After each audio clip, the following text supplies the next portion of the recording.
Hi friends, welcome to my YouTube channel Rough Notes. So మన rough notes లో everyday current affairs, so ఆ current affairs నుంచి stock GK, ఆ general knowledge, ఇవి రోజు upload చేస్తాను. ప్రతిరోజు ఒక వీడియో. ఇప్పటి నుంచి మనకి జాబ్ వచ్చే వరకు సో ప్రతిరోజు మీరైతే ఫాలో అవ్వాలి. ఇప్పటి నుంచి ఒక బుక్ పెట్టుకుని బుక్ నుంచి స్టార్ట్ చేయండి. అయితే ఈ రోజు మన కరెంట్ అఫైర్స్ 30 నవంబర్, అంటే ఈ రోజు కరెంట్ అఫైర్స్ 30 నవంబర్. ఆల్రెడీ నిన్న 30 కదా, సో నిన్న 30 ఐపీఎస్ ఎగ్జామ్ కూడా అయింది. సో బట్ ఆ రోజు కరెంట్ అఫైర్స్ చూద్దాం. సో ఆ కరెంట్ అఫైర్స్ నుంచి మనం స్టాక్ జీకే రాసుకుందాం. ఒక బుక్ లో రాసుకోండి. So every weekly, every monthly ఆ బుక్ ని రిపీట్ చేస్తూ ఉండండి. సో ఆ బుక్ అనేది మీకు జాబ్ వచ్చే వరకు మీ దగ్గర ఆ బుక్ అనేది ఉండాలి. సో అలా ఉంటే మీకు ఈజీగా జాబ్ వస్తుంది. సో జీకేని అస్సలు నెగ్లెక్ట్ చేయొద్దు. జీకే చాలా ఇంపార్టెంట్, ఓకేనా? సో డైరెక్ట్ గా నేను జీకే డైరెక్ట్ వెళ్ళిపోదాం. First point, India re-elected to UN peace building commission for 2025-26. So India re-elected to UN peace building commission. UN అంటే united nations peace building commission కి India మళ్ళీ 2025-26 కూడా elect అయింది. 25-26 కూడా ఎలక్ట్ అయింది. So PBC since its establishment 2005. So PBC అంటే peace building commission 2005 లో establish అయింది, ఓకేనా? ఇది చూడండి, రాసుకోండి. ఇది రాసుకొని మీకు ఏమైనా పాయింట్ కావాలంటే గూగుల్లో సెర్చ్ చేసుకోండి. నేను మాక్సిమం కవర్ చేశాను. ఇంకేమైనా మిస్ అయ్యంటే మీరు గూగుల్లో సెర్చ్ చేసి బుక్ లో రాసుకోండి. సో ఈ జీకే చదవడం, జీకే రాసుకోవడం అనేది నాతో పాటు మీకు కూడా అలవాటుగా మారాలి. సో అలా మారితేనే మనం ఎగ్జామ్ క్లియర్ చేయగలం, ఓకేనా? Next, SC Collegium recommends Justice Manmohan for Apex Court. So SC Supreme Court Collegium recommends Justice Manmohan for Apex Court. Apex supreme court లో ప్రెజెంట్ 32 మెంబర్స్ ఉన్నారు. సో 34 ఉండాలి. బట్ ఇంకో ఇద్దరు సెలెక్ట్ చేయాలి. అందులో ఒకరు సెలెక్ట్ చేశారు. అయితే chief justice supreme court Sanjiv Khanna. Chief justice supreme court Sanjiv Khanna. So Sanjiv Khanna గారు సుప్రీం కోర్ట్ చీఫ్ జస్టిస్. ఇందులో ఇచ్చి ఆల్రెడీ మనం నిన్న మొన్న ఈ బిట్ వచ్చింది. చీఫ్ జస్టిస్ కోసం సుప్రీం కోర్ట్ రివాల్వ్ అవుతూనే ఉంది. సో మనం దాన్ని గుర్తుపెట్టుకోవాలి. సంజీవ్ ఖన్నా విషయాన్ని గుర్తుపెట్టుకోవాలి. అండ్ దెన్ ఇప్పుడు మన్మోహన్ కూడా సుప్రీం కోర్ట్ జడ్జి, ఓకేనా? Next, Ashtalakshmi festival starts December 6. Ashtalakshmi festival December 6 నుంచి స్టార్ట్ అవుతుందంట. అయితే the Ashtalakshmi Mahotsav 2024, a grand 3-day culture festival will be held at Bharat Mandapam Pragati Maidan, new Delhi from the December 6 to 8, 2024, organized by the ministry of development north east region. So okay, so అంటే Ashtalakshmi festival December 6 నుంచి start అవుతుంది. ఒక 3 days అవుతుంది. ఢిల్లీలో ప్రగతి మందిర్, భారత్ మండలం ప్రగతి మందిర్ లో అవుతుంది. December 6 నుంచి 8 వరకు అవుతుంది. ఇది నార్త్ ఈస్ట్ దీన్ని ఎంకరేజ్ చేయడం కోసం చేసే ఫెస్టివల్ అష్టలక్ష్మి ఫెస్టివల్. అయితే నార్త్ ఈస్ట్ డెవలప్మెంట్ మినిస్టర్ ఎవరు? Shri Jyotiraditya is the north eastern region development minister. Shri Jyotiraditya, ఇది గుర్తుపెట్టుకోవాలి. సో ఢిల్లీలో అష్టలక్ష్మి మహోత్సవ్ స్టార్ట్ అవుతుంది. అష్టలక్ష్మి మహోత్సవ్ ఎక్కడ అవుతుంది అడుగుతాడు, లేదా అష్టలక్ష్మి మహోత్సవ్ ఢిల్లీలో December 6 నుంచి 8 వరకు అయింది.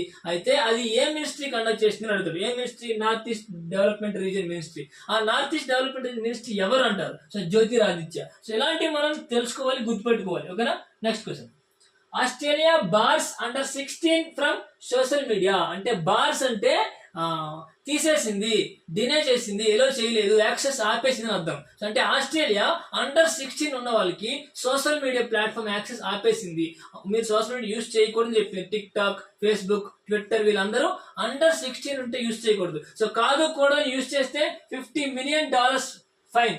ఆస్ట్రేలియన్ $50 million వాళ్ళకి ఫైన్ వేసామని చెప్తుంది, ఓకేనా? సో ఆస్ట్రేలియా ఇలాంటి రూల్ తీసుకున్న first country in the world. So మరి ఇంత రూల్ తీసుకున్న first country in the world Australia వచ్చాం. మనం ఏం చేయాలి? ఆస్ట్రేలియా క్యాపిటల్ ఏంటి, కరెంట్ ఏంటి తెలుసుకోవాలి. Australia capital Canberra, Australia currency Australian dollar, okay? So మనం తెలుసుకోవాల్సింది అది. సో మనం వచ్చింది ఓకే, బట్ దాంతో ఇది కూడా తెలుసుకోవాలి.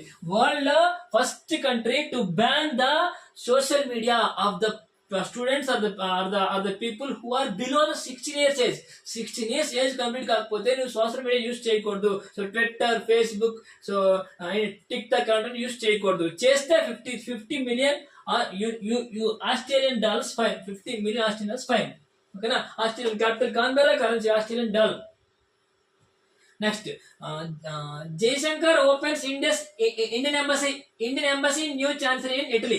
ఇటలీలో ఇండియన్ ఎంబసీ ఓపెన్ చేశారు. సో ఇండియన్ ఎంబసీ అంటే ఇది వేరే కంట్రీలో ఉంటుంది. మన ఇండియన్ కోసం పనిచేసే ఎంబసీ ఇది. సో ఇది ఇప్పుడు ఇటలీలో ఓపెన్ చేశారు. ఎవరు ఓపెన్ చేశారంటే జయశంకర్. అతనే ఓపెన్ చేశారంటే, so Jaishankar is external affairs minister S Jaishankar. So అతను external affairs minister. So who is our external affairs minister అంటే S Jaishankar. So Italy capital Rome, Italy currency euro. Italy వచ్చింది కదా, సో ఇటలీ కోసం వెళ్ళిపోవాలి. Italy capital Rome and Italy currency euro. So ఎప్పుడు ఏ bit లో వస్తే దీని నుంచి అన్ని తీసుకోవాలి. సో ఎంబసీ, న్యూ ఎంబసీ ఇటలీలో ఓపెన్ చేశారు. ఎవరు ఓపెన్ చేశారు? ఎస్ జయశంకర్. ఎందుకంటే అతను external affairs minister. So Indian external affairs minister S Jaishankar. Italy currency, Italy capital Rome and currency euro.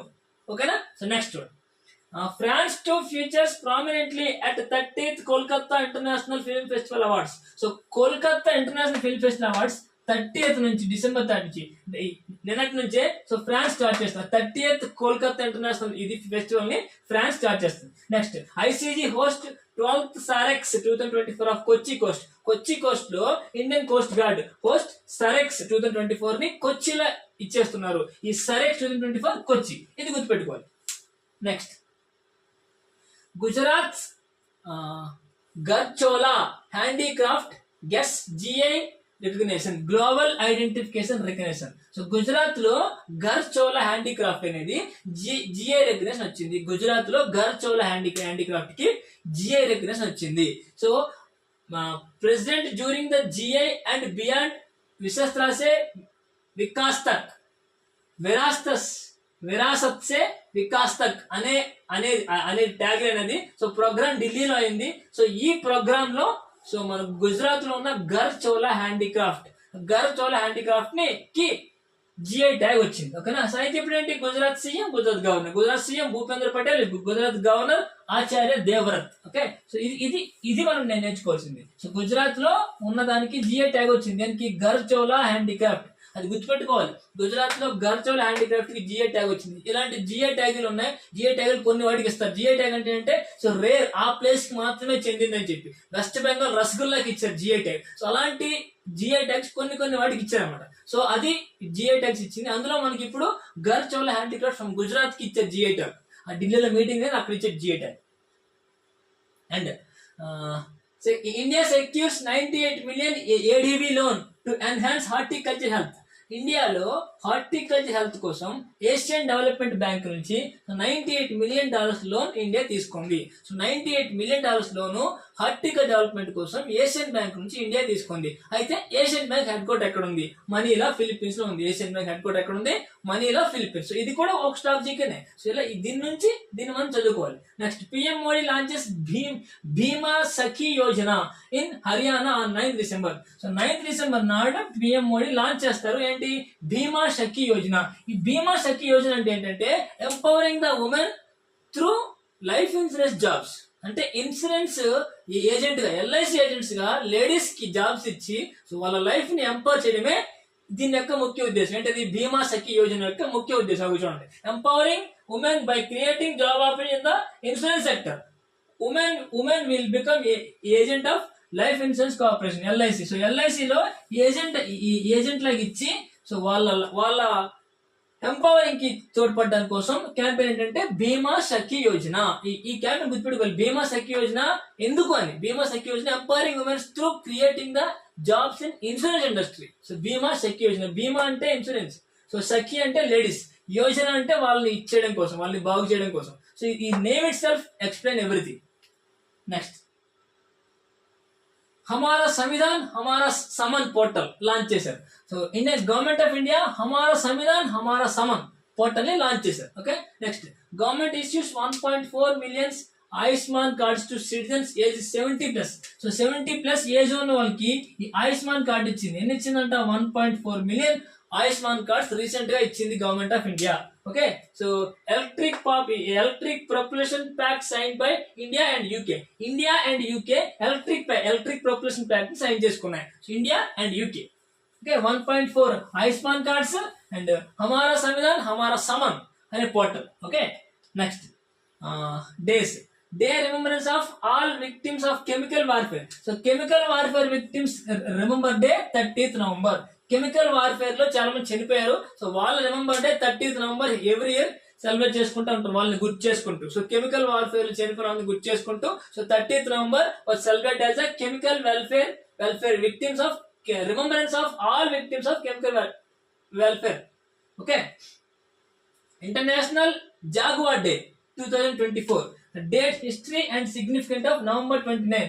International jaguar day November 29. So jaguar అంటే అదే jaguar day November 29. Okay, next Siddharth Kaul retires from Indian cricket. So Siddharth Kaul medium fast bowler, so retires from Indian cricket నుంచి retire అయిపోయాడు ఎవరు, Siddharth Kaul. So ఇలా ఈ రోజు GK ఇది. So ఇలా కొంచెం చదువుకొని దాని నుంచి కరెంట్ అఫైర్స్ ఒక దగ్గర రాసుకుంటే చాలా ఈజీగా వస్తుంది. సో ఇందులో ఈ మూడింటి ఏంటి డేస్ ఇవి. November 30 అనేది ఏంటి, కెమికల్ వార్ఫేర్ లో చనిపోయిన రిమెంబరెన్స్ డే. November 29 ఏంటి, జాగువార్ డే. ఇవన్నీ ఒక దగ్గర రాసుకొని గుర్తు పెట్టుకొని చేసుకోవాల్సిన పనులు. ఓకేనా. So thank you friends. So ఈ రోజు జీకే ఒక బిక్ లో రాసుకోండి, దాన్ని రిపీట్ చేసుకోండి. సో ఈ రోజే కాదు, ఎవ్రీ డే నా యూట్యూబ్ ఛానల్ నుంచి సో జీకే ఒక వీడియో వస్తుంది. సో దాన్ని చూసి దాని నుంచి ఇంకేమైనా మీకు బిట్స్ కావాలంటే గూగుల్లో సెర్చ్ చేసుకొని రాసుకోండి. సో రాసుకొని చదవండి, రిపీట్ చేసుకోండి. ఓకేనా. So thank you friends. Video like చేయండి, షేర్ చేయండి, and please subscribe to my YouTube channel. Thank you so much.